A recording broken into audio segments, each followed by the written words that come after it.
tarde, ciclistas e amigos do MTB90. A gente está de volta aqui com mais um MTB90 Entrevista. E agora com a presença do Edu Ramires. O Edu não dá pra gente falar os títulos dele aqui, que senão eu vou ficar a tarde inteira falando. Ele começou no BMX, depois migrou pro mountain bike. Isso quando você morava nos Estados Unidos, né? Foi esse início aí. A transição. A gente vai conversar bastante com ele, que tem muita história para contar. Bastante coisa, acho que interessante para muita gente de uma geração anterior ainda àquela do Vando. A gente estava até comentando aqui antes de começar que o Vando falou para mim, falou, pô, o Edu foi um dos poucos caras que eu não corri junto da antiga geração, porque quando eu entrei para a Elite ali, comecei a competir em alto nível, ele já estava saindo. Que foi nessa 95, 96 mais ou menos, né? Por aí. Então, é uma geração antes do Vando aqui, a gente vai falar. Edu, queria agradecer a presença, você está aqui com a gente, e que você contasse um pouquinho do seu início, que o seu início acho que é antes de que todo mundo aqui passou por aqui. Eu tive uma base, né, no BMX, né, isso até indico para muita gente, né, o BMX é a primeira escola, vamos dizer assim, do ciclismo, né, te dá toda a base aí, foi aí que eu iniciei.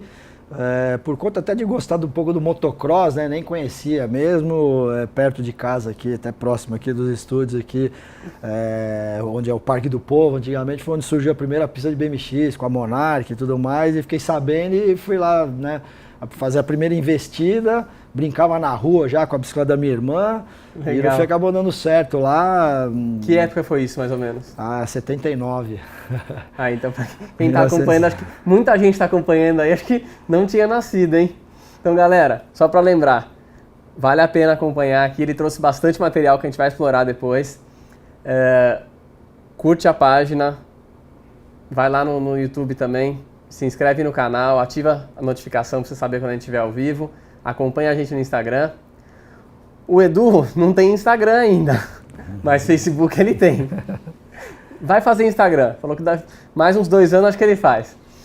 Edu, então vamos lá. Então começou aqui no Brasil, ali numa oportunidade, na verdade, né? Porque a pista foi a oportunidade de você despertar vamos dizer assim, um interesse pela modalidade, né, pelo BMX. Eu acho que como todo bom brasileiro, vamos dizer assim, né, tem sempre aquela história do futebol na veia e na minha família não era muito diferente, mas acho que eu fui uma das primeiras, assim, fiz parte, acho que da primeira geração de adolescentes que começou a enxergar outras disciplinas, outros esportes, né? Uhum. E o que me agradava muito quando, né, tinha a oportunidade na televisão de assistir o motocross. Aquilo lá me atraiu muita atenção e automaticamente ia pra rua, catava a bicicleta da minha irmã, ia fazer rampa com madeira e tijolo. E daí seguiu, ouvimos falar de uma primeira pista próxima aqui, né, como eu mencionei, bem próximo que é os estúdios, que a primeira marca que investiu nessa modalidade, né, no BMX foi a Monarch, né, que trouxe pro Brasil isso. E dali que se deu realmente, né, o start, né, provavelmente dito, né, na época ainda nem tinha a pista completa, era só a primeira descida e uma rampa e ficava uma Kombi estacionada com umas bicicletas para você ir lá e ficar saltando. Então, na verdade, quando eu comecei nem a pista completa existia ainda, né. Aí logo em seguida, né, foi concebida a pista como um todo, a primeira pista de BMX da América Latina. E daí que deu o start mesmo para eu enxergar que aquilo poderia ser um caminho, né? Eu tenho meu pai como referência de atividade esportiva, meu pai sempre, né, ligado ao futebol, fazia bastante condicionamento físico, acompanhava ele e acho que isso foi uma chaminha que acendeu, né, dessa questão do condicionamento físico, da performance, né? Então, através do BMX que eu comecei realmente a me profissionalizar, né? Quando a coisa começou a evoluir, mais campeonatos surgiram, comecei a descobrir as revistas gringas, né? Mesmo sem saber inglês, a gente deduzia, né? Era aquela coisa de ver a foto e deduzir, acho que os caras estão fazendo isso, estão fazendo aquilo. Acabei levando muita matéria para a mãe de um amigo meu, que era professor de inglês, para traduzir para mim na época. E comecei a fazer dieta. né? Me espelhei na dieta de um atleta da época, americano, e daí que não tive assim, uma orientação, provavelmente dito. Foi na busca e né, no desejo de querer fazer a coisa acontecer. Foi procurando informação lá nas revistas de fora, né? Exatamente. Legal. Então, e aí, graças a Deus, assim, no BMX fui bem sucedido aí, né? Até o momento que eu comecei a enxergar que eu precisava de algo mais. E o algo mais que era ir para fora, né? Ir para os Estados Unidos. Né? Legal. Quando que você foi? Eu fui em 85. Em 85. Eu trabalhava numa loja aqui, que era muito forte no BMX e tal. Essa loja acabou fechando, eu fiz um acordo com o proprietário, ele me pagou uma passagem para os Estados Unidos. Eu já tinha 2 amigos meus que não tinham nada a ver com esporte, nem com BMX, né? Na verdade eram surfistas, né? Mas estavam lá. Estavam lá e já fiz o contato, tô com a passagem, tô indo, né? E aí fui para lá em 85. E aquela coisa, né, meio com aquele medinho, não falava muito bem o inglês ainda, bem tupiniquim, mas vamos meter a cara, né. E aí que se deu lá de eu começar a trabalhar para me sustentar, acabei não me envolvendo da maneira que eu gostaria no BMX, participei de algumas competições, fiz pódio em campeonato americano e tudo mais, mas aí a coisa não evoluiu, eu acabei largando mão por um tempo, né. Tá. E aí que houve a transição de começar a enxergar o mountain bike lá, comecei a ver as primeiras bicicletas surgindo, né? E aí eu morava num conjunto lá de apartamentos e um vizinho meu era gerente de uma loja de bike, comecei a frequentar a loja e ali que realmente eu tive conhecimento do surgimento do mountain bike, comecei a ver as primeiras bicicletas. É engraçado que até um fato anterior a isso, eu dei entrevista numa revista que existiu muito tempo atrás, que se chamava Bicicross. E na época, com o BMX, eu costumava às vezes ir para o interior mesmo, andar em estrada de terra, subir montanha. Então parece que o negócio já estava enraizado ali. Já estava ali. E com BMX mesmo, sem marcha, sem nada, né? Mas curtir aquilo, né? De estar no mato. Então essa migração teve um intervalo de tempo, então? Teve, eu fiquei parado. Assim, sempre tive pedalando, né? Tive uma BMX 024. Fora das competições e tal? Ficou um tempo fora das competições? Fiquei um tempo fora de competição só trabalhando. Fiquei pelo menos acho que 1 ano e meio, assim, morando nos Estados Unidos, trabalhando, sobrevivendo lá, minha vidinha, mas tinha minha BMX, sempre dando um rolezinho. Mas mais curtição mesmo. Só de curtição mesmo, até que eu, né, conheci o mountain bike. O mountain bike, aí adquiri a primeira bike, na verdade, é até engraçado, porque a primeira que eu vi foi uma Hit, e ela tinha uma geometria completamente diferente do que era o BMX, né? O BMX é aquele quadrinho baixo e tal, e eu fiquei muito na dúvida, porque quando eu cheguei na loja, já tinha uma Peugeot mountain bike. E o quadro dela era muito parecido com o de BMX. Aí eu olhei uma, olhei a outra, essa daqui que aparece com o BMX, né? Então minha primeira mountain bike foi uma Peugeot Prestige Express. Eu lembro até hoje o modelo dela. E que ela tinha um quadro baixinho, assim, legal, né? Falei, essa aqui é mais a minha cara mesmo, que ela é bem estilo BMX, só com roda grande, né? E aí foi minha primeira bike. E aí com essa loja aí comecei a frequentar. Que ano que foi isso? Isso foi 86 para 87, mais ou menos. Legal. Aí foi o período de 87, foi onde eu ganhei um pouco de conhecimento. E voltou a competir já em 87? Eu já comecei a participar de algumas provinhas locais, comecei aos domingos, todo domingo essa loja já promovia um encontro para ir para trilha, né? Então foi aí que eu realmente me identifiquei pela minha base de BMX, né? Que ali o problema de piloto não seria o problema, né? Essa questão técnica de pilotagem, né? O pessoal mesmo da loja, não, pô, você anda legal, né? Você tem uma habilidade boa. O que eu precisei realmente me adaptar foi ao estilo de prova, né? A prova mais longa. Sim, não era sofri tanta muito, explosão, né? Sofri muito com isso. Nossa, as primeiras competições eu descia da bike com lombar arrebentada, eu não conseguia nem tirar a sapatilha. Não conseguia. Eu fazia assim, eu não alcançava de lombar travado, que eu não tinha nada compensado, né? Não tinha estrutura ainda nenhuma preparada para o mountain bike, né? Então aí 87 foi um período de adaptação.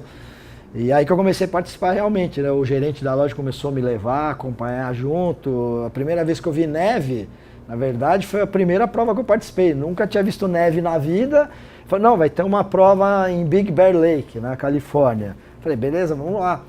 E teve um delay lá do degelo, quando a gente chegou, tava cheio de neve. Inclusive, acho que até eu mandei a foto acho que para vocês, que é um registro aí, que a minha primeira prova de mountain bike já foi na neve. Ah, legal. E cheguei lá, me assustei, porque nem neve eu tinha ainda a oportunidade de ter, né, o conhecimento de como funciona a coisa, e já fui logo pedalar, né? E passei super mal, já no dia, assim, foi um susto a princípio, em duas situações, né, de ter neve e outra do ambiente de competição, de ver um monte de cara super forte, e aquecendo no rolo, e eu sem estrutura nenhuma, zero, né? Até me deu um start, assim, depois da corrida, porque alguns atletas que eu fiquei, né, fiquei meio intimidado, assim, né, impressionado de ver os caras lá aquecendo, eu falei, tô ferrado hoje aqui, né, vou tomar um nabo grande. E eu acabei chegando na frente de vários deles, né, e desse dia sabe, me deu uma luz de não se deixar impressionar por nada que você vê.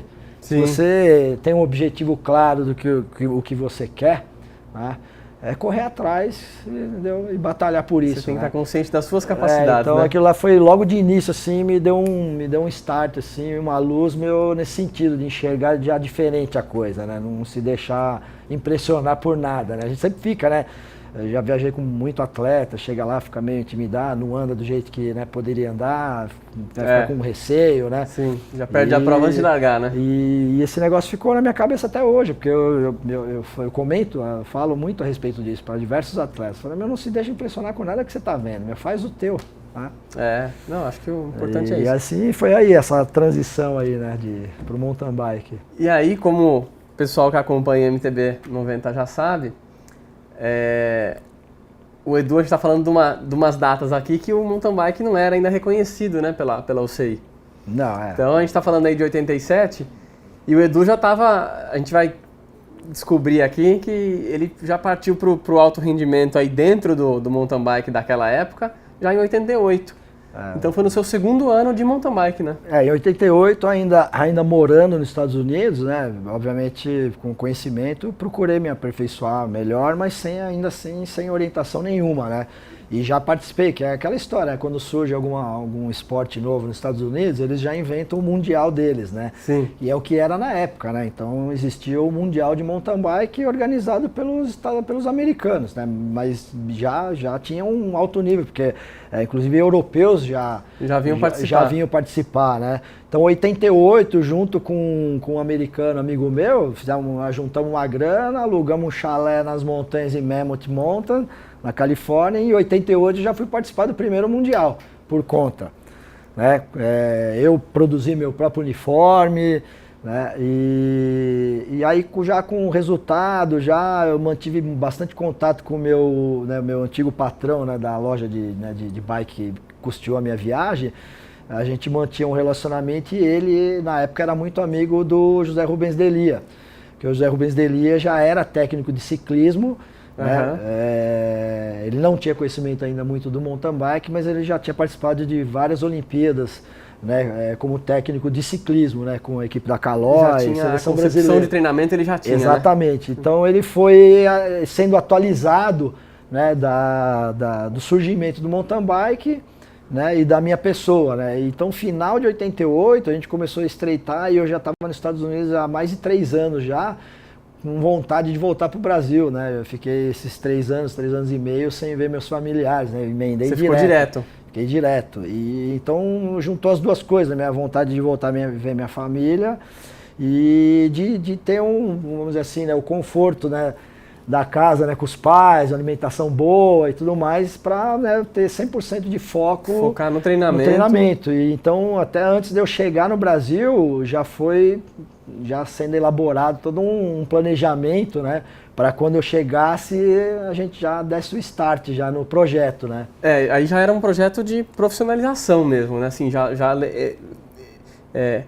elevar o seu nível físico para encarar mesmo outro patamar. Então, aquilo às vezes você foi para os Estados Unidos buscando isso no BMX e o mountain bike quer te proporcionar isso. Né? E acabou havendo essa transição e, sei lá, já estava acho que escrito lá atrás, como eu falei, entrevista na revista, você fala, o que você gosta de fazer, né?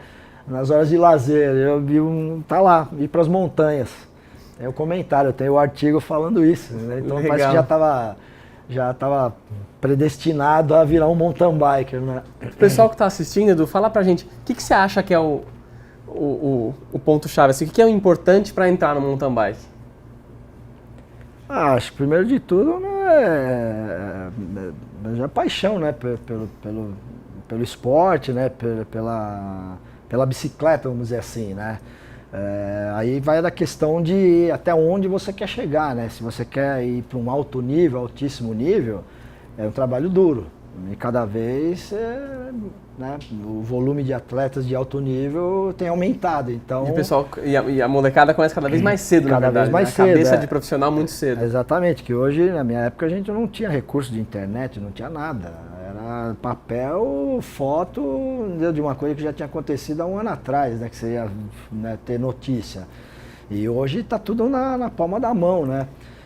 Assim, tem um lado bom e o lado ruim, porque tem muita gente que acha que sabe. Está embasado em informação errada, né? Entendeu? Sem conhecimento.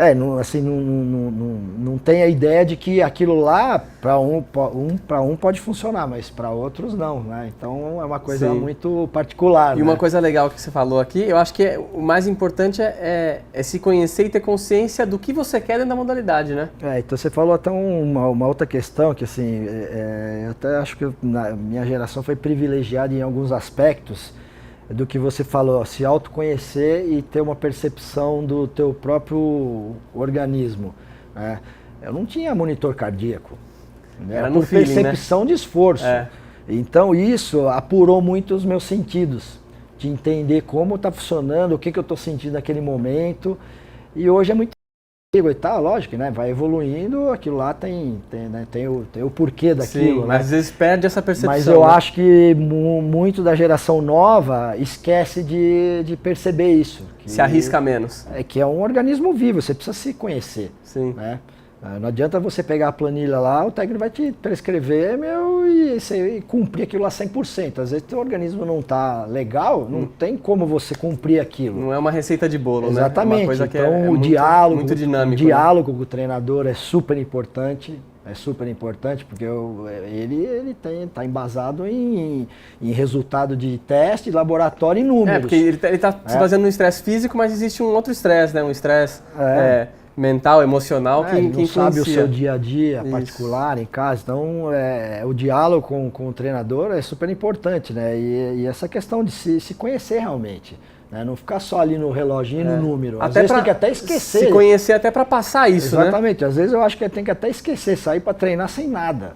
Sem fazer um odômetro, sem nada, sair zerado. Ou pelo menos sem enxergar, né? Chega em casa e vê o que aconteceu. Você fala, exatamente, que é para apurar os sentidos, né? De quanto tempo eu estou treinando, que intensidade eu estou colocando, não, tá legal aqui, e acabar entendendo mais, né, do seu próprio organismo, né? Isso eu acho que é super importante. Sim. Quem está assistindo agora, se não teve oportunidade de assistir ao vivo, vai lá no YouTube ou no Facebook, pode assistir a entrevista com a Raíza que a gente fez na segunda-feira, que ela comenta exatamente isso no Cape Epic, que o dia que ela passou mal, os números na verdade acabaram atrapalhando porque ela sabia que não estava bem, e no dia seguinte ela desligou, ela tirou a informação de potência da tela, que era a referência dela. Mas quando ela descarregava, ela olhava ali e falava, era isso que eu queria ter feito. Ou seja, a percepção é tão apurada, né, de um atleta de alto rendimento, que ele com aquilo ou não na prova, com certeza no treinamento é indispensável, sim.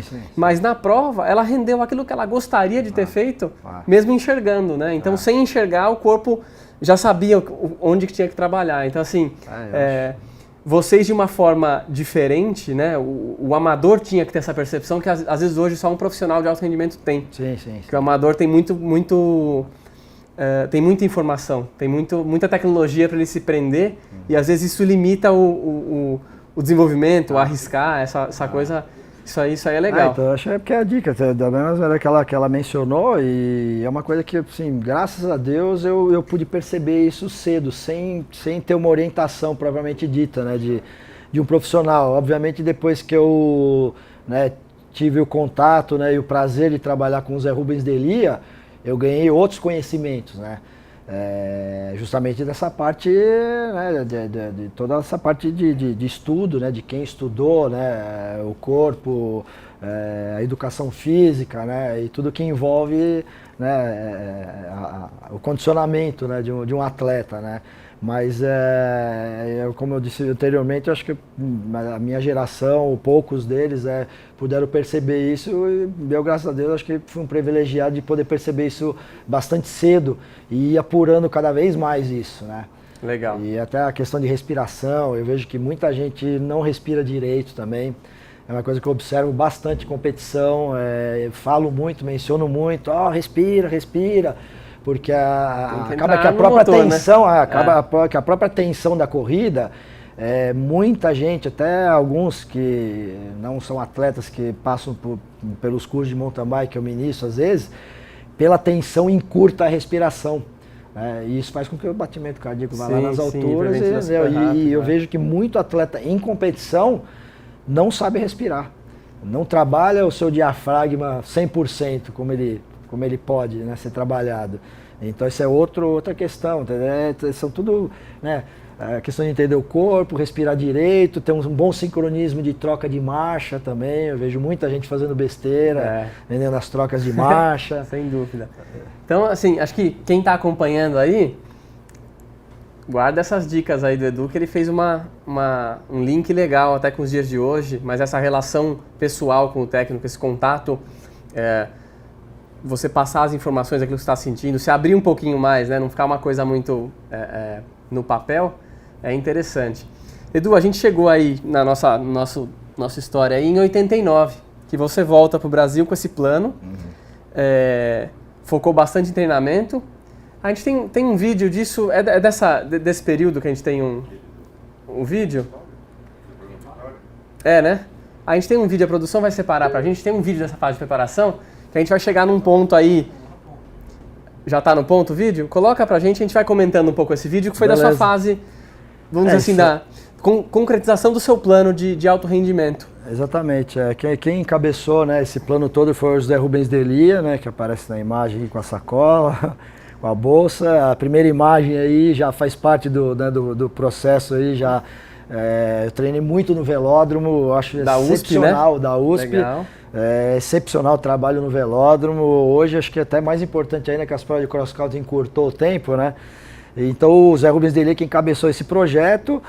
Foi um projeto, não digo piloto, porque o José Rubens Delia já havia implementado esse mesmo projeto com Clovis Anderson, né, da família Anderson, que nas Olimpíadas de Seul ele foi 10º colocado na pista. E depois disso veio, né, a ideia comigo, com o mountain bike, de aplicar novamente esse projeto. Então o Zé Rubens Delia procurou vários profissionais aí de diversas áreas. Então eu tive nutricionista, eu tive professor de yoga, musculação, eu tive uma assessoria de um psicólogo, mas graças a Deus eu não precisei, minha cabeça era boa, eu não tive problema em relação a isso. Aí você vê umas imagens aí, a gente fazendo yoga, que eu acho um trabalho espetacular para quem quer incorporar alguma atividade que traga benefício para o seu rendimento. Existe um trabalho respiratório muito grande que pode ser feito com a yoga. O personagem que aparece ali é o professor Marcos Roja, ele é professor da USP. Ele hoje dá muito treinamento para atletas de alta escalada, que vão para o Himalaia, para o Everest. Legal. Faz treinamento específico respiratório para melhorar a capacidade de oxigenação.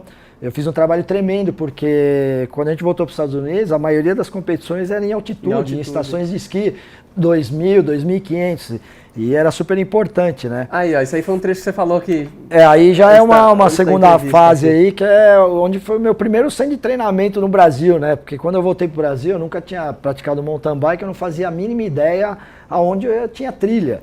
E na época a Caloi promoveu uma das primeiras competições, né, de mountain bike no Brasil, foi no Japi. Isso aí é na Serra do Japi. Você falou ali que eu vou treinar. E foi aí que eu me internei. Eu ia 2, 3 vezes por semana com o fusquinha do meu pai, lá com o Transcalói, punha a bike e ia treinar no Japi. E aí, para quem não conhece, a época ainda aí, ó, a gente chama de queixo duro, né? Não tinha suspensão. Firma pé, literalmente amarrado na bicicleta. Sim. E é isso aí também, até uma outra questão técnica que eu falo, né? A gente, nessa época, conseguiu apurar muito a nossa habilidade técnica, porque a gente andava amarrado. Não podia cair, né? Não podia cair. Se você caísse, a gente andava em lugar estreito, single track, espremido, com o olho arregalado, né? Porque você tinha que apurar a sua técnica para não tombar, né? Então isso eu acho que ajudou muito também nessa questão para eu, no meu caso, como eu já tinha, né, minha base do BMX, não tive tanto problema. Mas para muitos que entraram direto no mountain bike, a gente vê, tem um Daniel Liperti, que pilota muito bem, Pedrito, tem toda uma geração aí que fez parte das primeiras competições. Você sai para pilotar, pilota tecnicamente melhor que muita gente. Muita gente nova, E eu acredito que seja por isso, porque toda essa geração começou com o pezinho amarrado. Legal. Então, Edu, na verdade a gente usou assim, só para mostrar o quão profissional foi essa preparação sua para chegar no nosso ponto-chave aqui de migração. Quase, ano que vem vai completar 30 anos desse projeto, né? Que foi Legal. 89. E é o que eu vejo hoje, né? O espelho disso é o que a gente vê, onde chegou um Avancini hoje, né? Sim. Todo o aparato que ele tem, a gente deu o start lá 30 anos atrás. Né? Sem dúvida. E também 30 anos desse fato, acho que marcante para a tua carreira, ainda fora do profissional, mas é aquela pergunta que acho que muita gente faz, né? 89 nos Estados Unidos, campeonato mundial, naquele formato que você falou, ninguém fazia, os Estados Unidos fazia. E você é campeão mundial, então. Você é campeão mundial. Não sou oficialmente, né, perante a UCI, né, porque até mesmo o molde, né. Mas tem a prova aí, ó. Você trouxe a prova aí. Cadê? Tem a foto aí, né, produção? Tem a foto. Tá preparando ali, ó lá, ó. Isso daí é um item histórico aí, que é de premiação, que eu ganhei o mundial. Tem a gente uma ganhava outra foto, um óculos aí da... Aí, ó, tá lá na lente, ó. 1989, World Mountain Bike Championship. É isso aí, ó. Isso aí é uma peça histórica que eu cavoquei lá, achei ó, em casa lá. Legal. Então, Edu, a UCI não reconhecia, mas tá lá, foi um título. E o legal é que o formato era diferente, né?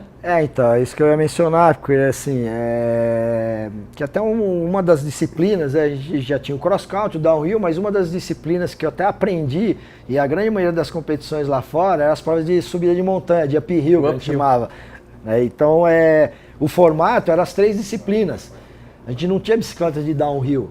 Era uma bike que fazia tudo. Era uma bike que fazia tudo. Então, você poderia escolher de correr individualmente cada disciplina, ou uphill, ou cross country, ou downhill, ou correr todas e existia uma somatória de pontos. Então, na verdade, eu fui campeão mundial de uphill, eu ganhei a etapa de uphill. Legal. Né? Eu fiquei em 5º lugar no cross country e fiquei em 34º no downhill. Eu não pontuei no downhill, mas na somatória... Você somou mais pontos. Eu ganhei por 1 ponto de diferença do segundo colocado na somatória. Então, assim, no overall, eu tirei a diferença. Se eu tivesse escolhido, de repente, ter corrido só o cross country, de repente eu poderia ter ido melhor do que o 5º lugar, né? Porque era um dia seguido do outro. E como eu mencionei, a grande maioria das provas que eu competi nos Estados Unidos era sempre 2 dias. Sábado você corria a prova de subida de montanha, legal. Domingo ou um cross country ou uma maratona. Então, eu achava legal. E como que eram as categorias nessa época? Se ainda não era o CI, tinha uma um pouco diferente, né? Tinha a categoria, ele chamava de... Tinha beginners, né? Tinha a intermediária, tinha a categoria expert e a categoria pro, né? E aí eu, na verdade, andei na categoria intermediária e depois migrei para a categoria expert, que ele chamava até algumas competições, chamava de semi-pro, que era uma divisão de acesso, né? Que foi nessa que eu ganhei, né? Porque assim, já tinham outros atletas, exemplo de Ned Over, John Tomac, o próprio Fishneck, que já eram atletas já que praticavam já o ciclismo, ou alguns eram triatletas. E eles eram os prós. Eles eram os prós da época, né? O próprio Tinker Juarez também, né? Da época também. Então eu me iniciei tendo eles como referência, né? Legal. Então e a categoria que na época era pertinente, que a gente almejava e tinha condições de conquistar alguma coisa, era essa categoria semi-pro, né? E E aí depois, no ano seguinte, a 90, que realmente a UCI acabou incorporando e oficializou realmente, né? E o Mundial mesmo, né?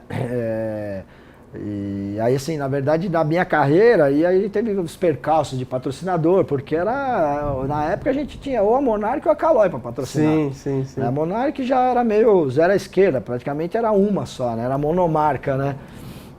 Então, a sequência disso, infelizmente, eu tive muita dificuldade de evolução.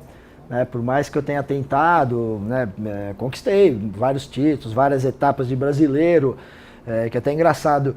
Na elite, efetivamente, eu nunca fui campeão brasileiro, porque na época eram 3 etapas, né? O Vando comentou isso. Existia um conflito com a confederação, que eles colocavam as 3 etapas, só que a última etapa era sempre depois do Mundial. E eu contestava muito isso. Eu falava, gente, a gente precisa fazer o Campeonato Brasileiro terminar antes para ter um representante mundial. E eu sempre focava os meus treinamentos pro Mundial. E aí eu voltava do Mundial desgastado. E aí tinha mais uma última etapa, eu ia mal pra caramba. Eu tenho uns 4 vice-campeonatos brasileiros. Só que se a gente for somar as etapas que eu ganhei, né? Que eu ganhei diversas etapas, né, vários 4, 5 anos de competição dos brasileiros que aconteceram na época, eu ganhei diversas etapas. Então, se for somar, né, hoje é a etapa única, né, eu teria aí pelo menos uma meia dúzia de título brasileiro, vamos dizer assim, né. Legal. Então é engraçado isso, essas diferenças, né, de época aí, né. Legal. A gente vai retomar um pouquinho aquele vídeo que quem acompanhou a entrevista com o Wanda, a gente tem mais um vídeo aí do Próximo Pro. É rapidinho, quanto que é? Uns 2 minutos, né? Então a gente vai fazer um breakzinho de 2 minutos e a gente vai voltar mostrando a história física. O Edu trouxe bastante coisa aqui pra gente mostrar e a gente vai contar um pouquinho dessa história dele com as coisas que ele trouxe aí. A gente já volta.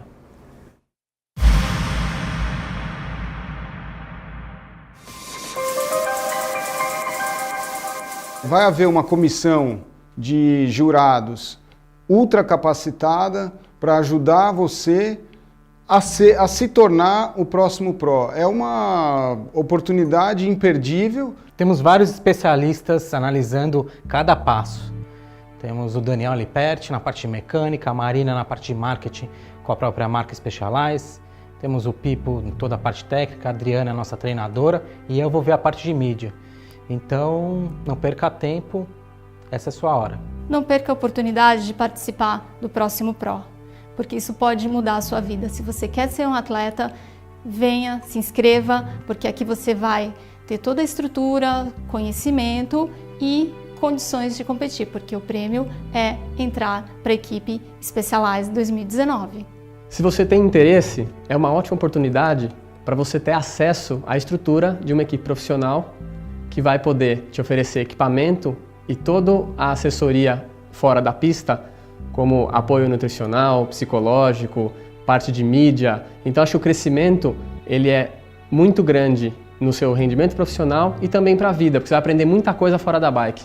Eu acho que é uma experiência que ninguém devia perder. E o próximo Pro, ou a próxima Pro, terá a grande oportunidade e o grande desafio também de estar inserido dentro da Specialized Racing BR, que é a equipe de atletas profissionais da Specialized Brasil. Grandes desafios, grandes oportunidades de competir provas no mundo inteiro, de estar lado a lado competindo com os maiores nomes, com os maiores atletas do mundo inteiro. Então, sem dúvida, é uma grande emoção para nós, uma grande oportunidade para vocês estarem dentro da equipe e se desenvolverem e chegarem num nível de atleta olímpico, que com certeza é o que a gente vai encontrar por aqui. Eu espero nada menos que excelência no que nos propormos a fazer juntos. Não existe meio termo, nem 3/4 de termo. É tudo ou nada para se tornar o próximo Pro.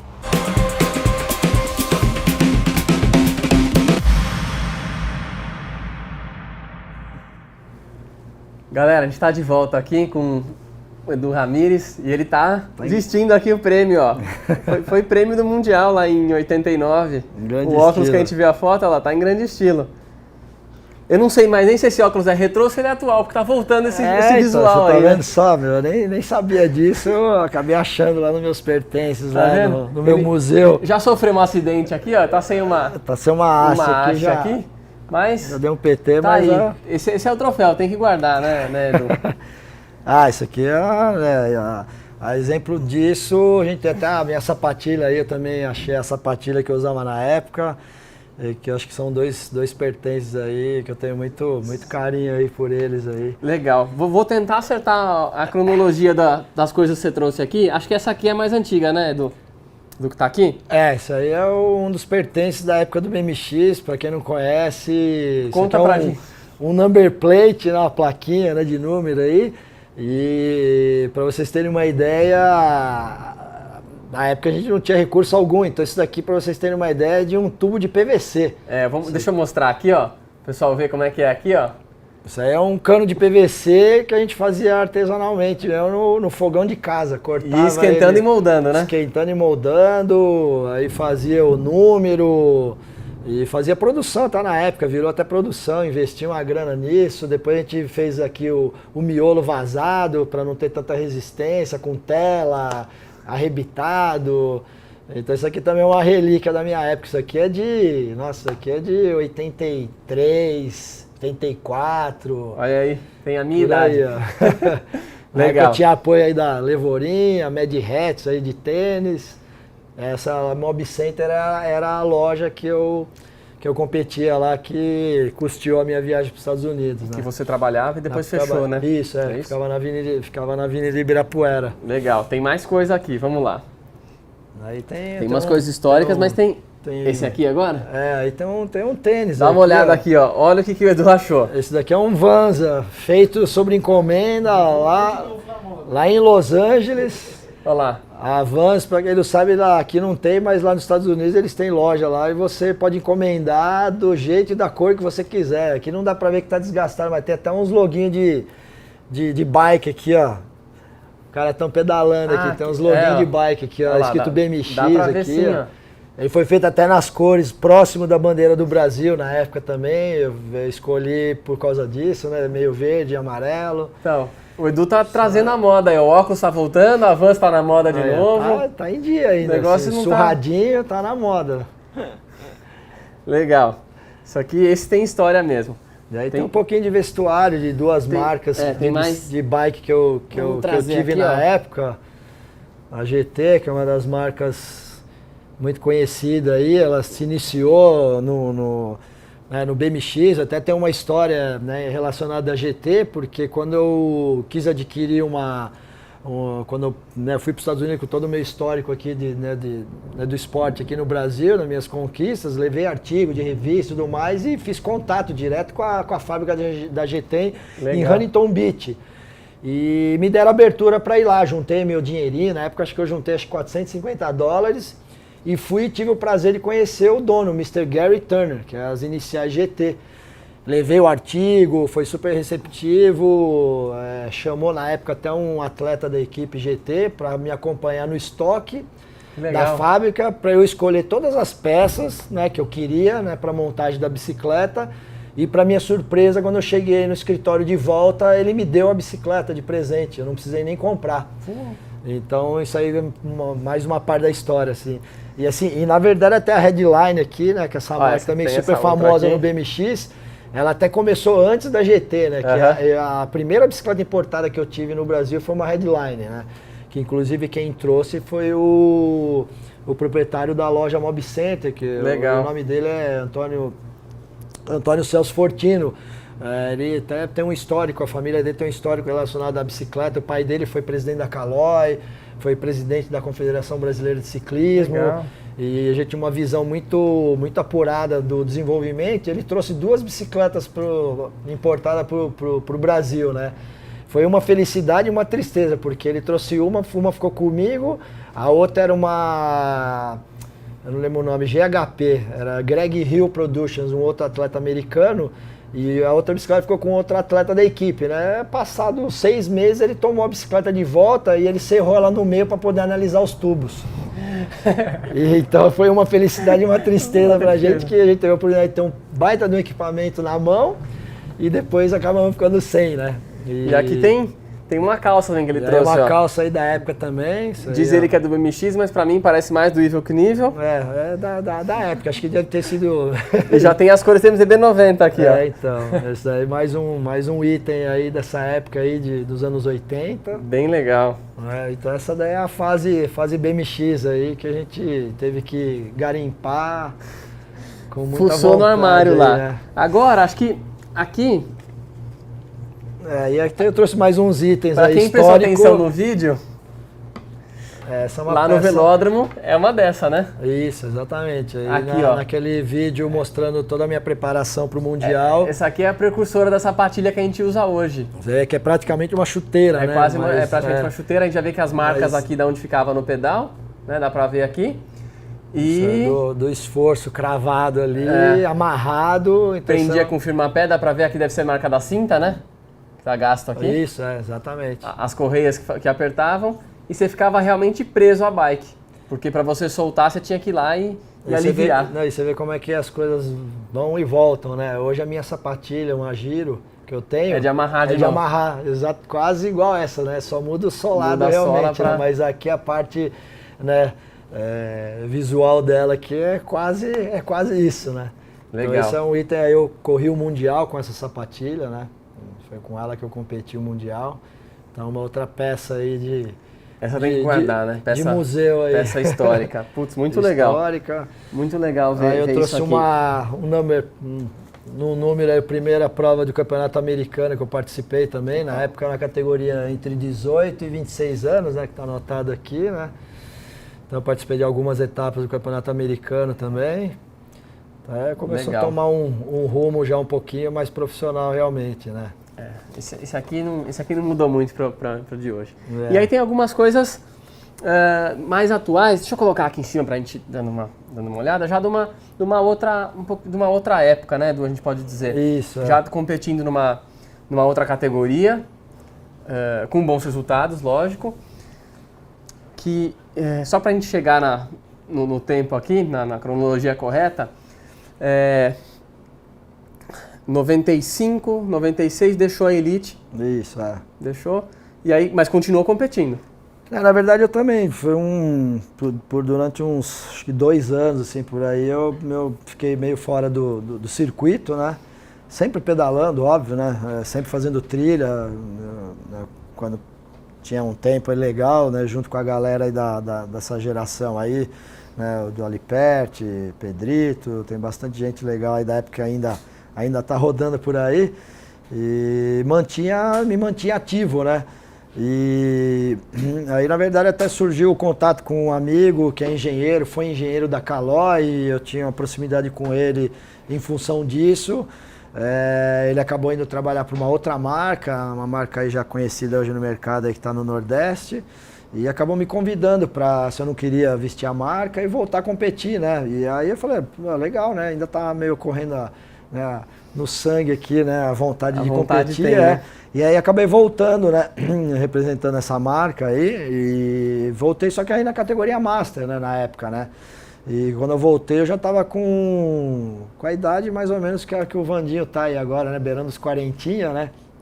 E até lembro que na época eu voltei e bati uma lata o primeiro ano, mas no segundo ano eu já estava bem, já inserido novamente nas competições, porque o que eu me recordo de referência, que era já a Copa Metur, que hoje é a Copa Internacional, ela já era um campeonato que já estava crescendo, já tinha um nível legal, só que as categorias eram divididas de 10 em 10 anos. Então eu estava com 38 para 39, correndo com atletas de 30, 31, que não tinham mais, né, o anseio de uma categoria elite, não faziam muito lutar, mas ainda, né, uma idade... Dá diferença, né? Uma diferença. 39. E mesmo assim eu consegui figurar entre os primeiros, né? Ganhei várias etapas da Copa Metur mesmo nessa categoria.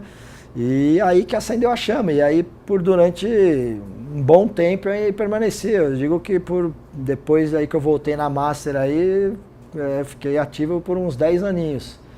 Durante uns 10 aninhos ativo aí, sempre mudando de categoria. Agora, porque aí depois a própria Copa Internacional, né, depois que, né, virou a Copa Internacional, ela se reformulou e as categorias aí começaram a ser de 5 em 5 anos, né, ficava um pouco mais justo, né.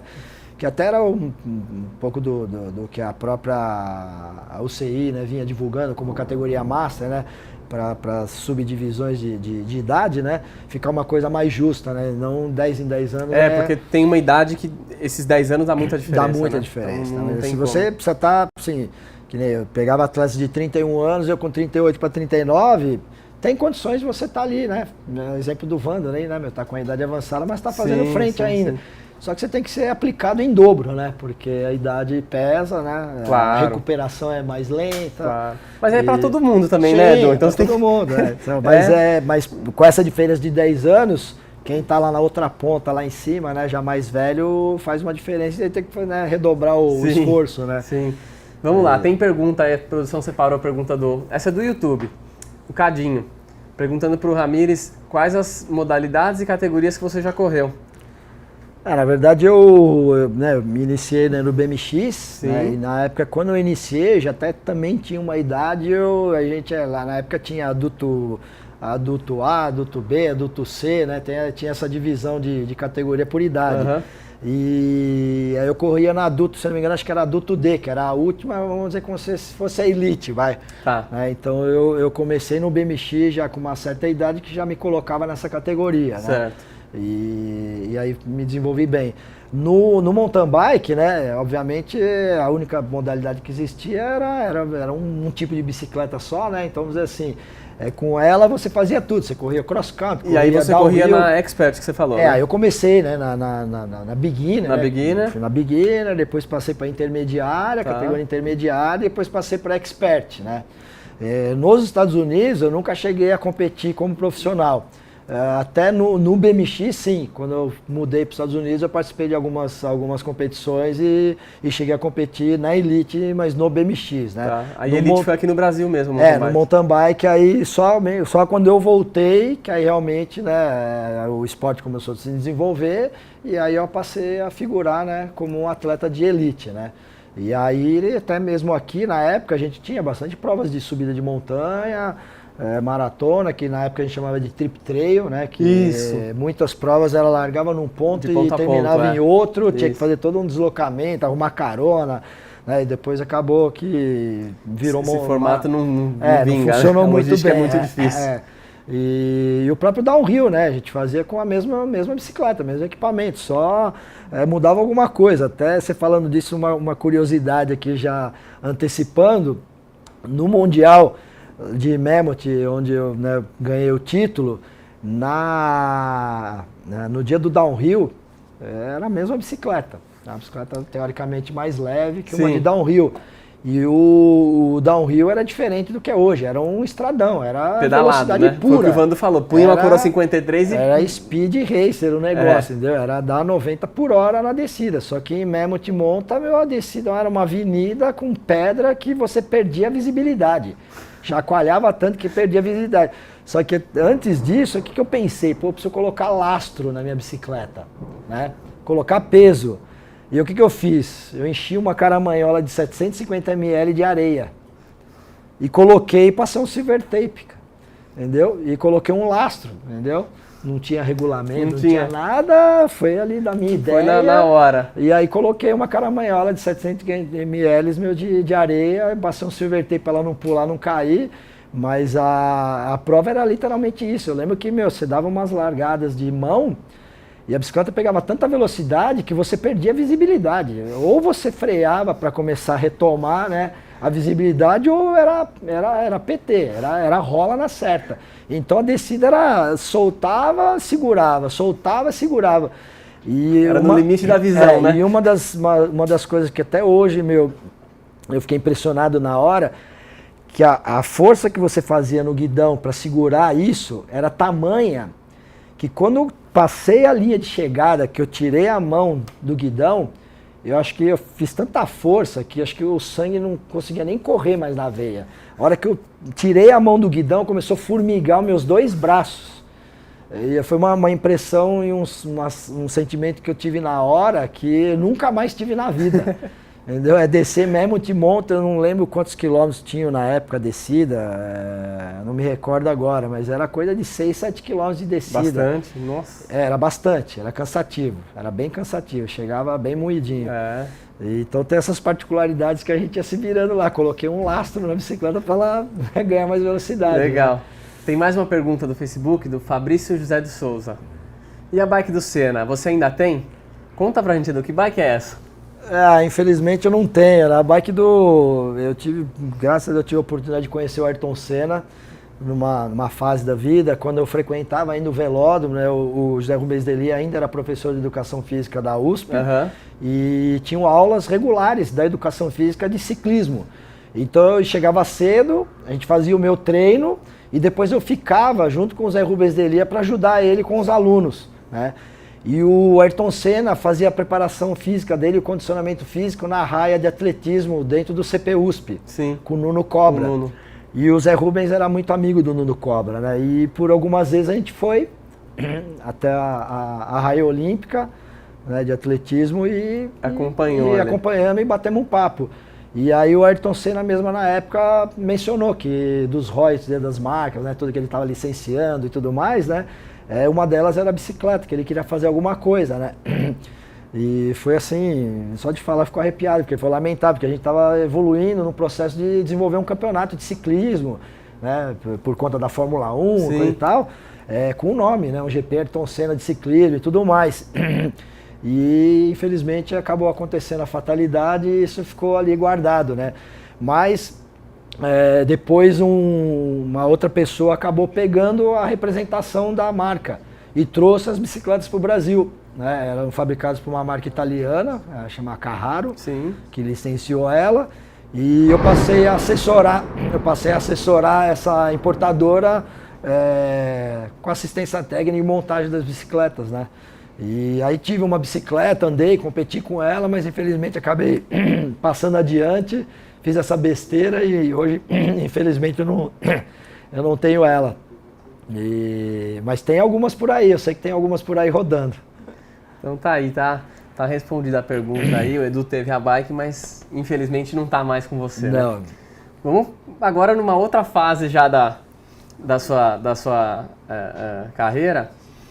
Bom, primeiro vamos falar um pouquinho de competição aqui. A gente tem uma medalha aqui, Edu, de 2013, do Pan-Americano Tucumã, na Argentina. Categoria Master, né? Isso.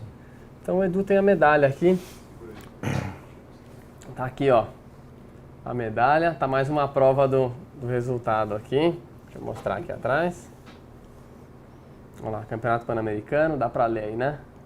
Assim, ó, isso aí até acabou acontecendo pós trabalho com a seleção brasileira, né? Eu tive a oportunidade de trabalhar lá muita gente fala, você foi técnico da seleção brasileira, né? Eu na verdade fui um diretor técnico, né? Sim, a gente vai voltar nesse assunto aí. E eu trabalhei na seleção até o ano anterior, né? Então eu sempre, né, tive competição na veia e por algumas vezes eu até consegui conciliar, né, de trabalhar lá com os atletas e alinhar ao mesmo tempo, né? Sim. E 2013 foi o primeiro ano que eu não estava com envolvimento nenhum com a seleção e falei, pô, vou num Pan-Americano livre, leve e solto, né, competir, né? E aí foi legal que aí eu fiz um trabalho legal e consegui conquistar o título aí, de mais um título, né? Tenho legal. Três títulos, né, de Pan-Americana. Sem ter o peso de levar a equipe, fica mais fácil, né? Fica mais fácil, bem mais tranquilo. Bem mais tranquilo. Aqui tem um number plate aqui, vou mostrar aqui mesmo, ó. Isso aqui é legal, esse aqui é de 2010, é uma etapa, né? Isso daí na verdade aconteceu na Mont Sainte-Anne, no Canadá, né? Na etapa da Copa do Mundo de Mont Sainte-Anne. Mont Sainte-Anne é uma das localidades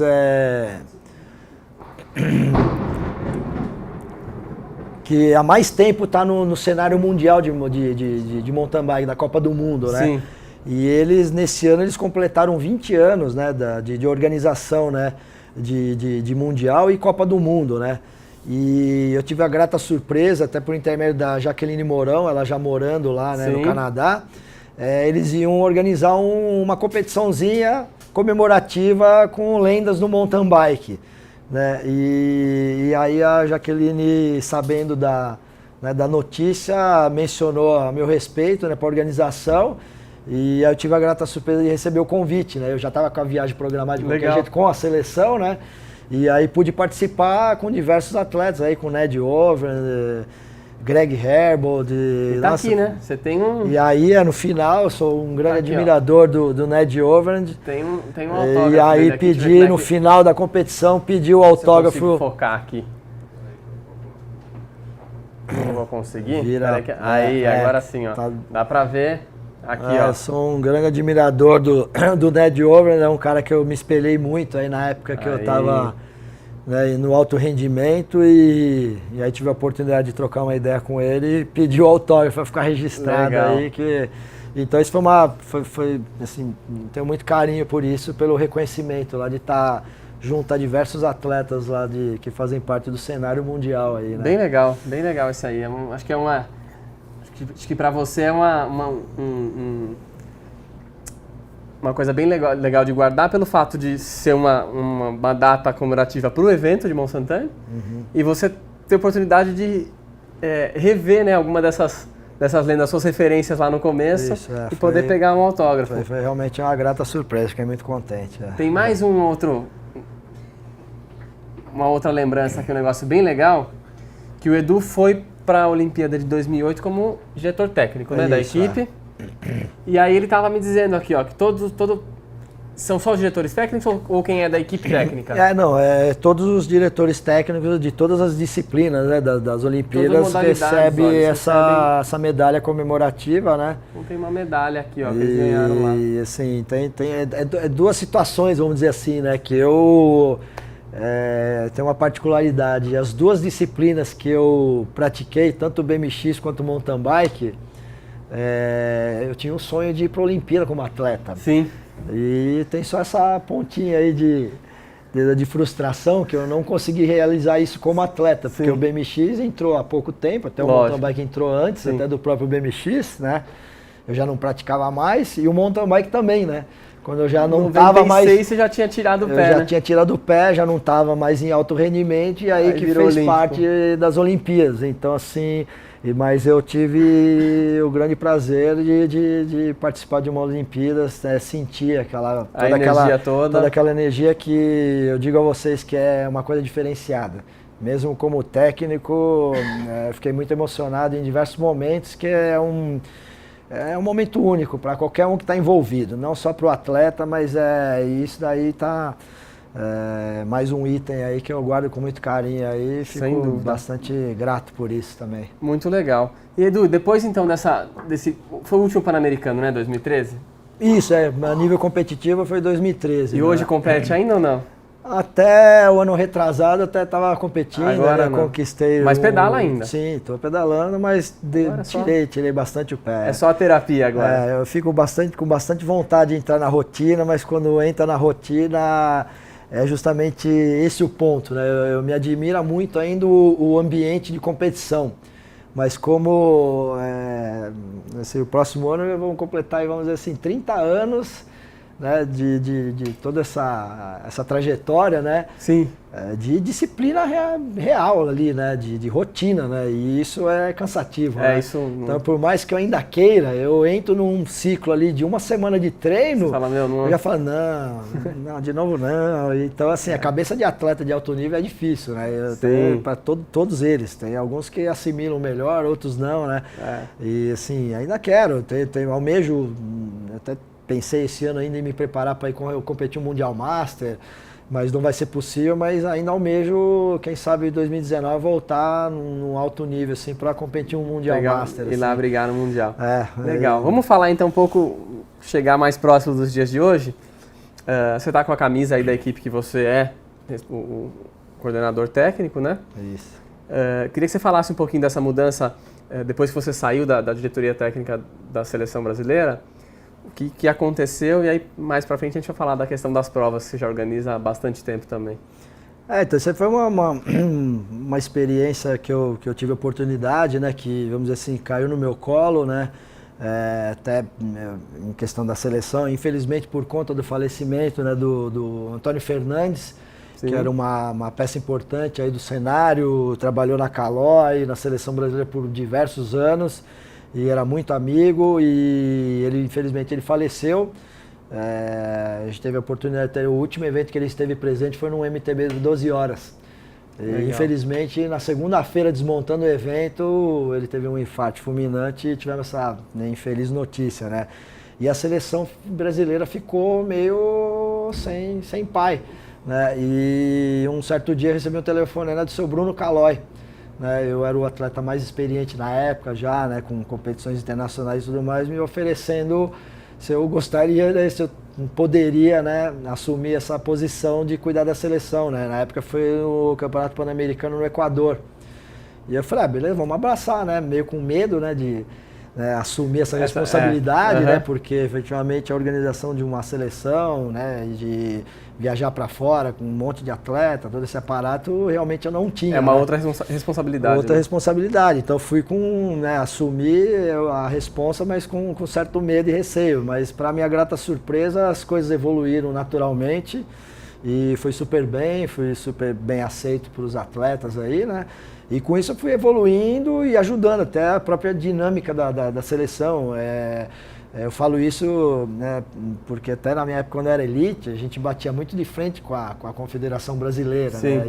Existia aquele, né, os cartolas, né? Sim. Eu mesmo nunca fui convocado para uma seleção quando eu era elite. Os mundiais que eu fui por conta, porque existia o apontar o dedo ali, não existia uma seletiva. E eu acabei conseguindo mudar um pouco a cabeça internamente da confederação, redigindo normas, regulamentos, né, para convocação, e com isso, ano a ano, a gente conseguiu, né, incrementar o número de medalhas, né? Então a gente ia para teve caso quando eu peguei a seleção, a gente ia com uma lista com 50 nomes, chegava lá, não tinha ido 20. Eu ficava procurando os outros 30, não foi, não avisou que não ia mais, sabe? Então eu tive que ir lapidando isso, né? Sim. Então eles aceitavam a inscrição de qualquer um, eu ia lá o resultado do cara, o cara ia fazer turismo. Aí eu olhava o resultado do cara, o cara era 54º nas principais provas. Eu podei tudo isso, me crucificaram, fui bastante crucificado em um determinado momento aí. Só que aí eu determinei uma regra que funciona até hoje, é campeão brasileiro, vice-campeão, campeão do ranking, vice-campeão do ranking e assim sucessivamente. Tem que ter um critério. E com isso a gente aumentou muito o número de medalhas, né? E foi legal, achei que foi uma grande experiência. E isso me valeu agora nesse momento, né? De assumir um novo trabalho, né? Junto a uma marca, né? De bicicleta legado do cenário, que você deixou, né? Fiquei super contente de ser aceito aí por esse trabalho, né? A marca vem fazendo até anteriormente ao entrar já existia o patrocínio, né? Para alguns atletas, só que eles não tinham, né? Tava o marketing tomando conta, mas não, né? Aquela coisa, não tinha uma pessoa chave para realmente estar mais próximo, né? Acompanhar mais de perto, né? Então aí com o incremento de investimento da empresa veio a calhar de eu estar, né, disponível aí no mercado. Algumas pessoas que trabalham na empresa já é conhecida, né, há bastante tempo de trabalhar no mercado, né? E aí acabou que deu certo e graças a Deus está fluindo bem, a gente vem crescendo ano a ano, a empresa deu os parabéns porque existe todo um foco voltado não só para resultado, né?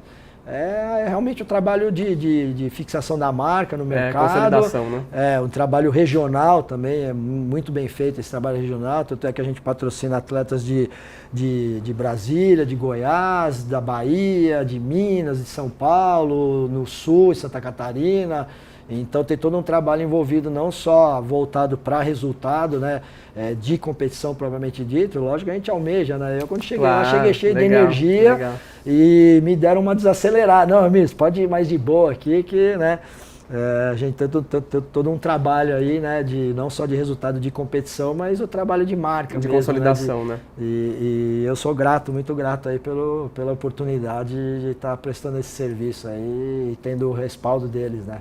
Legal. Vamos dar uma olhada em umas fotos. O Edu mandou pra gente umas fotos. queria que a gente pedir para produção colocar. Edu, vamos comentando aí, pode ir falando aí. Então, até isso daí foi o meu primeiro troféu que eu conquistei no BMX nos Estados Unidos. Eu fiz um segundo lugar num campeonato local e aí é bem marcante aí pra mim esse troféu, tá guardadinho lá em casa lá. Legal. Aí tá o ilustríssimo senhor Gary Turner, esse é o proprietário e fundador da GT, a marca GT. Isso aí foi quando eu fui receber comprar a bicicleta, que aí na verdade, né, não precisei comprar e fui agraciado. Aí eu levei uma capa de uma revista Bicicross na época, que eu saí pilotando uma GT. Então pega uma foto bem de frente, esse estampado GT, eu levei. E até foi engraçado quando eu liguei na fábrica, não, você pode encontrar bicicleta em qualquer loja, né? Eu falei, não, mas é que eu competia com uma GT no Brasil, tenho vários artigos, né? Eu gostaria de visitar a fábrica, e aí acabaram abrindo esse espaço e tive a oportunidade de conhecer o Mr. Gary Turner. Legal. Aí é uma largadinha aí da prova que eu fui segundo lugar, né? Eu sou o primeiro da fila aqui, ó. Com a calça que eu trouxe aí, ó. Olha lá. A calça e o tênis, se eu não me engano, acho que é o mesmo tênis. Acho que não sei se é o mesmo. Acho que é. Parece que sim. Até engraçado, no capacete ali tem um adesivo da Trip, que é da revista Trip. Sim. Eu sou muito amigo do Paulo Lima e do Carlos Salles, que dos Estados Unidos eu era o único ciclista, no meio de um monte de surfista, né? Entendi. E o histórico deles lá da Trip se deu início com o surf, né? Mas aí foi legal porque, como a revista estava surgindo, então tem as primeiras edições, tem vários artigos de competições minhas nos Estados Unidos, né? Você lá enfiado então aí tinha no parceria meio. com ele, tinha estampado um adesivo da revista Trip ali no capacete, ó. Tá aí, ó. Aí é uma brincadeirinha, isso aí é em Venice Beach, na Califórnia. Eu construí uma rampa de madeira, e ali em Venice Beach, para quem teve a oportunidade de conhecer o local, né, na beira da praia ali, né, é um lugar de feira, hippie. Tem de tudo, né? Tem de tudo ali, tem patinação, tem skate, tem os caras da Ordin lá fazendo musculação, tem nego que leva piano com rodinha para tocar. E aí eu arrastava essa rampa de madeira e ficava dando uns saltos lá, fazendo uns showzinhos lá, e aí dando um tabletopzinho aí. Legal. Essa é a primeira minha filiação na Federação Americana de BMX, né, em 86. Na categoria A Pro, né, que era a categoria principal. E ali, ó, minha residência ali, ó. Legal. Avenida Penmar. Essa é a foto histórica aí, ó. Da primeira competição, né? Primeira competição de mountain bike da minha vida com a minha Peugeot. Olha lá. Firma a pé, correndo de calça. Nossa, passei tão mal nessa corrida. Tá porque lá. foi uma prova de maratona de 45 quilômetros. Nossa. E deu quase 2 horas de competição. Dessa posição que você tá vendo aí, ó, eu desci desse jeito, assim, ó, porque meu lombar travou. Eu não conseguia desamarrar o cadarço, eu tive que esperar uma meia hora o meu corpo, minha musculatura relaxar para conseguir me esticar. Uma outra coisa engraçada também, mencionando aquela foto, é que a minha vontade era tamanha e a força que eu fazia no maxilar era tamanha de fazer força e cravar os dentes, que eu ficava com o maxilar dolorido. E isso até uma outra coisa que depois, muito tempo depois, eu fui ter conhecimento de fazer trabalho de relaxamento muscular da face.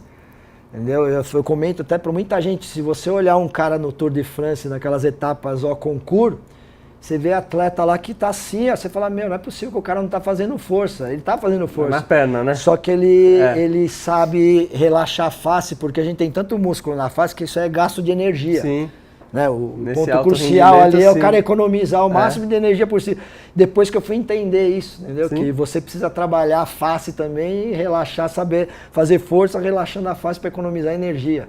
Não. Então você vê as coisas. São os detalhes, né? Essa é uma foto histórica também. Tinha patrocínio da Kibon lá, sorvete na época. Legal. Essa foto foi feita na USP, na Universidade de São Paulo. Na época tinha vários descampados lá.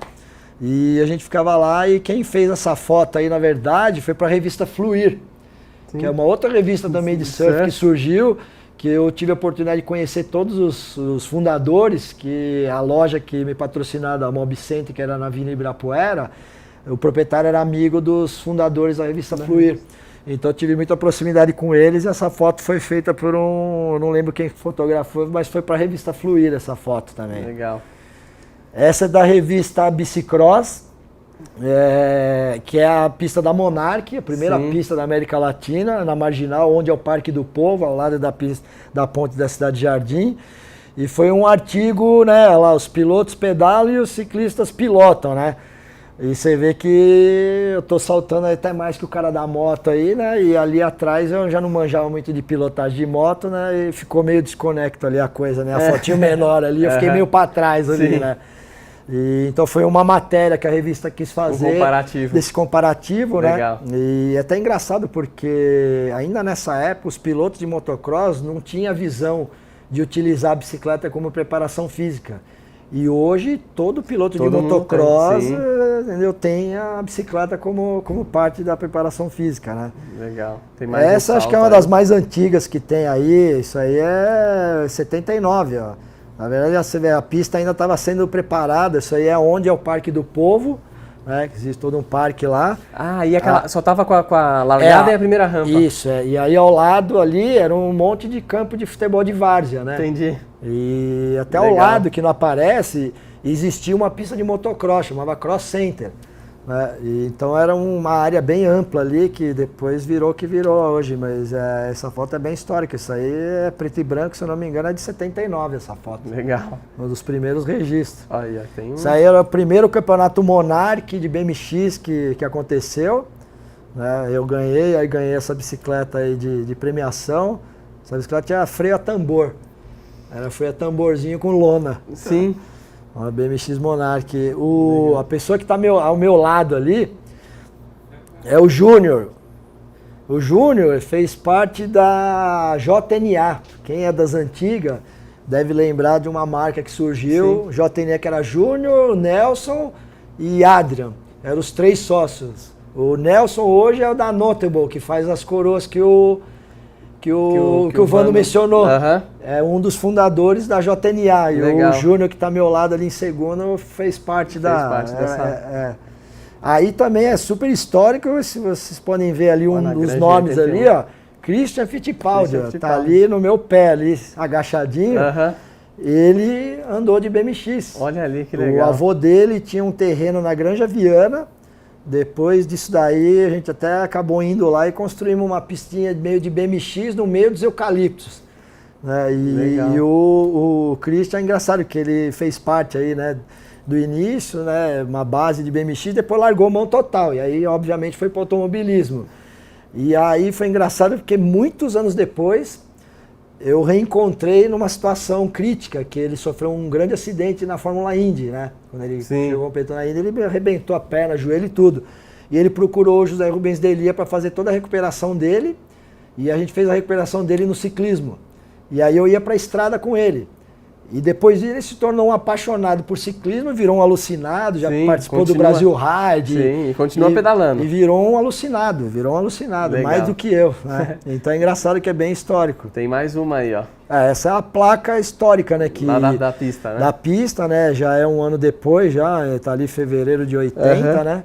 E quem tá ao meu lado ali é o seu Orlando Camacho. Ele foi, vamos dizer assim, que é o primeiro técnico de BMX do Brasil.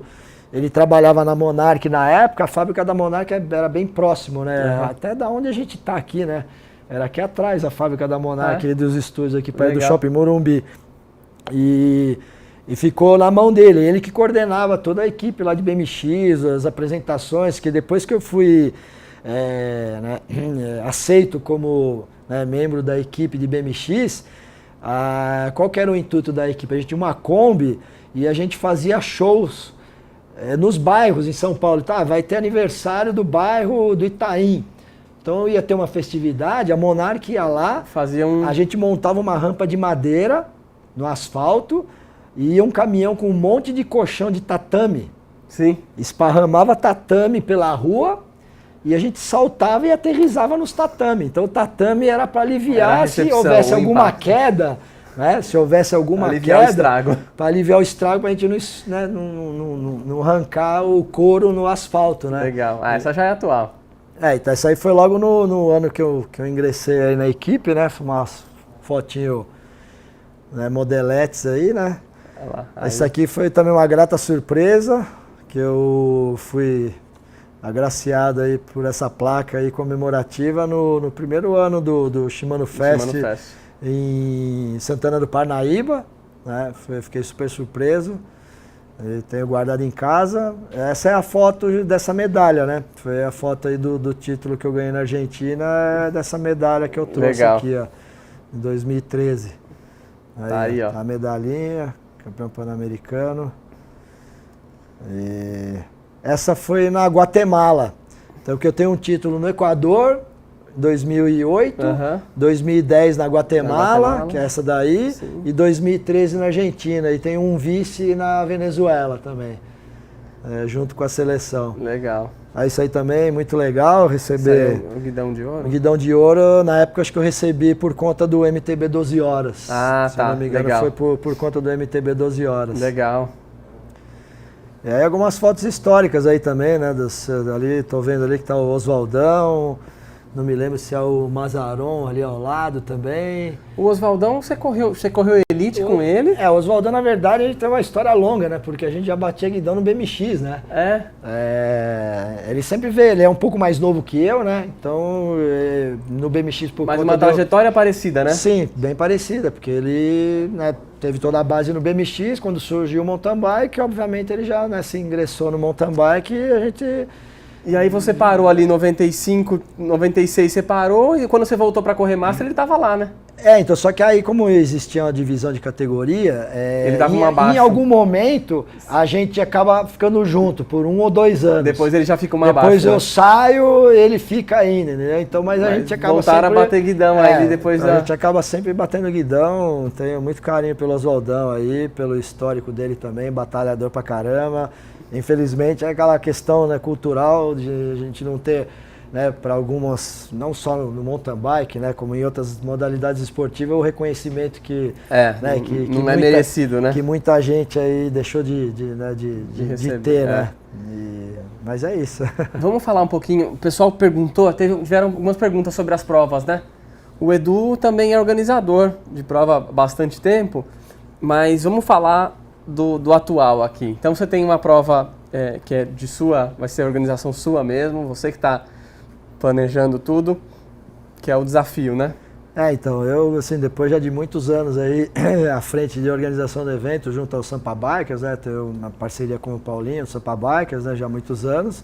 Mas efetivamente eu nunca havia assinado um, né, com o meu nome, né? Vou fazer o meu, né? E aí tá mais do que na hora, eu tenho o meu quintal lá, meu centro de treinamento que eu investi bastante trabalho, que é o Bike Park Semucan.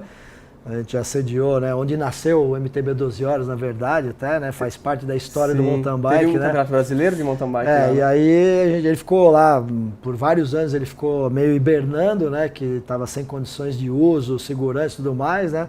Eu retomei os trabalhos lá há cerca de 6 para 7 anos agora. Então, quando a gente retomou, obviamente já veio, né? Vamos trazer o 12 horas para cá novamente. Então, em 2013, eu voltei a fazer o MTB 12 horas no parque. E aí, em 2014, eu pleiteei de organizar o brasileiro, né? Então, até a gente organizou o brasileiro e o MTB 12 horas, né? E o brasileiro foi espetacular, né? Foi assim, nossa, sensacional a prova. Legal. E aí agora com tudo isso, então desde 2014 a gente não organizou mais nada no parque, né? Devido às dificuldades de patrocinador e tudo mais, né? E acabei não correndo atrás. Aí juntou as duas coisas agora da gente dar uma revitalizada no parque. Muita gente sabe aí que ele ficou fechado por um tempo por causa da febre amarela e tudo mais. E a gente teve a grata notícia, principalmente eu, que estava agoniado, porque eu lancei bem agora que eu lancei a prova, o parque ficou fechado, mas a gente teve a grata surpresa aí junto à Secretaria do Verde e Meio Ambiente, já agradecendo aí eles aí pelo suporte, e agora dia 30 no feriado vai reabrir, e o mês de abril vai ser de muito trabalho, porque 3 meses de parque fechado... Tem que reconstruir, né? Praticamente a gente vai ter que reconstruir, fazer um mutirão, coloquei já uma nota já para quem acompanha aí no Facebook, aí tem a página do Bike Park Semucan, A gente coloca notícias lá e a gente já fez um chamamento aí de voluntários e já tive um feedback bastante satisfatório. E aí com isso eu vou lançar o Desafio Ramires de Mountain Bike, dia 19 e 20 de maio, nos moldes de um maratona cross country. Tá. Tô tentando juntar as duas coisas, porque a gente tem uma pista já de quase 9 quilômetros. Bem longa. Bem longa, né? O nível técnico não é de dificuldade, a pista estando bem limpa, bem arrumada, qualquer um tem condições de andar. Mas tem single track. Tem single track, é gostoso. bastante divertido. A gente não vai colocar, né, no brasileiro a gente teve o Rock Guard e tudo mais, né? Não vai estar nessa prova. Não vai estar porque só o circuito, né, propriamente dito, já é bem satisfatório, bem divertido, né? E o evento vai se dar, né, em 2 dias, 19 e 20. Dia 19 vai ser um Bike Test Day, né? A gente já negociou com algumas marcas, né? Estarão presentes a Trek, a Scott, a Corratec e a Ode. Tem mais algumas marcas em vista aí de participar. Estamos com o suporte neutro da Shimano, a Kurtlo, a Session, a WNF vai estar a serviço de massagem. Legal. Vamos ter a hidratação com a Going, é um produto novo entrando no mercado aí para hidratação. Então tá nascendo bem legal o evento aí. E dia 20 a competição, né? A gente vai fazer 2 horários, né? Dividido em 2 horários. As categorias de esportes vão fazer 3 voltas no circuito e as categorias Pro vão fazer 5 voltas no circuito. Então fiz esse mix aí de um cross country maratona, uma quilometragem, né? 45 na Pro é uma quilometragem boa. É como se fosse uma provinha de maratona durinha, não é uma quilometragem extensa, mas com single track ela passa a ser uma prova assim, né? Sim. De um nível de desgaste legal. Mas o legal disso é a oportunidade de construir. A gente vai estar com todo o suporte neutro da Shimano. E eles vão fornecer todo um aparato de tenda. A gente vai montar uma área de feed zone, de apoio, bem grande.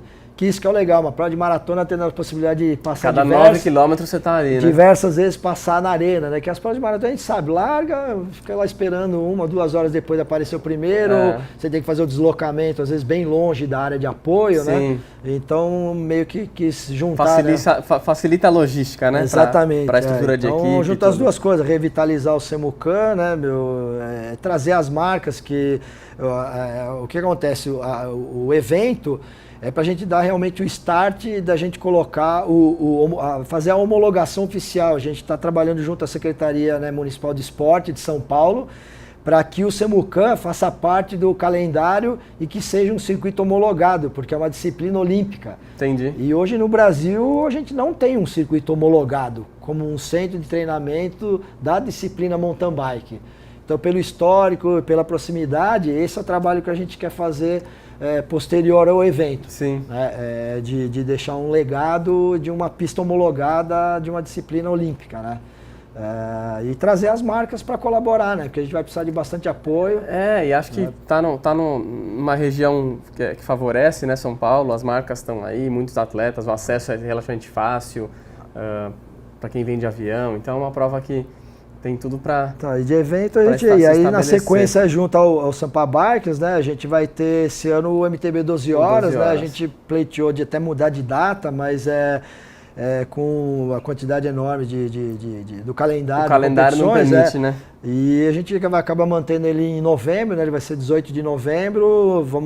Novidade aí que a gente conseguiu uma arena nova, ele vai ser organizado em Campinas, no Parque Ecológico, que já vem acontecendo algumas competições, então a gente já tem um circuito já praticamente pronto, uma arena muito boa, o parque é praticamente dentro da cidade, que isso que é uma outra questão que a gente quis trazer para o evento, né? Trazer visibilidade para o evento, porque às vezes você pode até montar uma estrutura legal, mas ele está muito escondido, muito afastado da cidade. Só vai quem realmente gosta e está acompanhando, exatamente. Né? Ali não, ali então, dá para... a gente vê que as marcas procuram isso, né? Não fazer uma coisa muito isolada, porque mesmo o que não tem conhecimento, né? O público que não tem conhecimento daquela modalidade, tem a oportunidade de ir lá e assistir, Sim. Né? E como um divertimento do final de semana. Exatamente. Né? E aí com isso a gente incrementar aí, né, o mercado, né, com novos clientes, né? Então isso foi uma visão também que a gente teve de procurar uma arena e um local que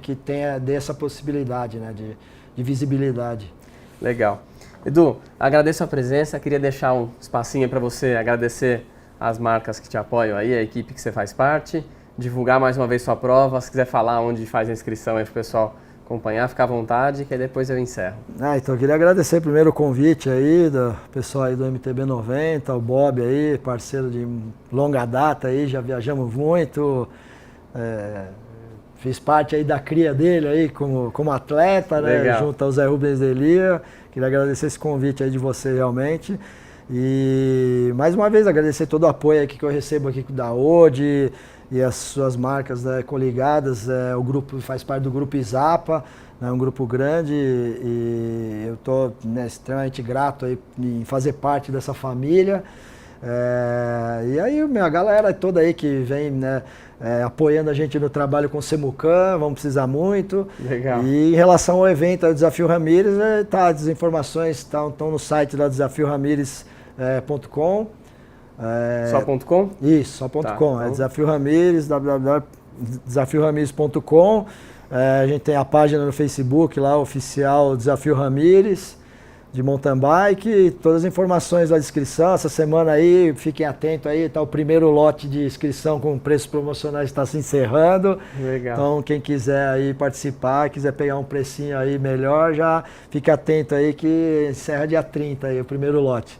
E espero todos lá no evento lá. Legal. Edu, agradeço a sua presença. Obrigadão. Pessoal, eu queria só lembrar aqui para acessar o nosso site lá, o mtb90.com.br. Curtir nossa página no Facebook, se inscreve no canal no YouTube, dá um joinha aí pra gente, ativa a notificação lá para saber quando a gente está ao vivo. E eu queria falar que foi um prazer receber o Edu aqui hoje com esse monte de história que ele trouxe. Com certeza ele vai estar aqui de volta, que a gente tem muita coisa ainda para falar.